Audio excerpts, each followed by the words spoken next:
am going to show 3 different ways on how you can change the basically appearance of your pivot table. And what I've chosen to change is the value here. You notice that there are no thousand separators. It's just basically general formatting.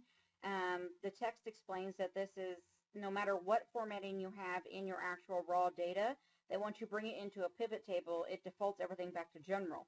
So to make this more appealing for the end users, we can go in here and we can format this.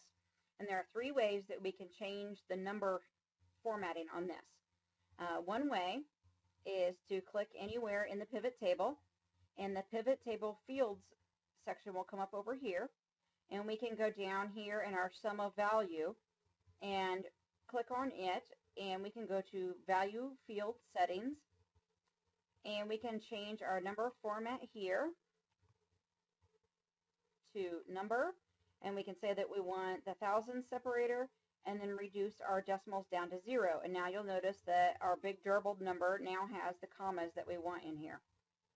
So I'm going to go ahead and hit cancel because I want to show a different way to do it. A second way to do it is to right click anywhere in the column that has the values in it and go down to the value field settings. Once again, you'll notice that the same box comes up. We can go ahead and hit number format and we can make our changes. A third way to do this is once you click anywhere in your pivot table, you will notice that the pivot table tools light up here, Analyze and Design, and these are new menu options that you can go to. And if you go into the Analyze menu, you'll notice that here is the active field, which is the sum of value, and we can go into field settings from here. We could change what it's doing if we wanted to. We could have it count the number of entries. We could have it do an average, a minimum, a maximum. We can do whatever we want, and you could also change the value if you wanted to. But we're just going to go for simplicity's sake and change this to a number, and we are going to use a thousand separator, and we're going to get rid of the decimal place and hit OK.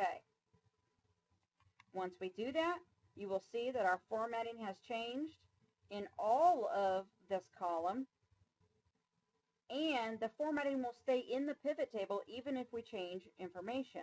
And that's one thing that's very important, is you want to make sure that the changes you make stay in your pivot table and that they don't change because you have made the changes in the wrong spot. So those are 3 different ways that you can do any kind of changes. I just happen to change the number.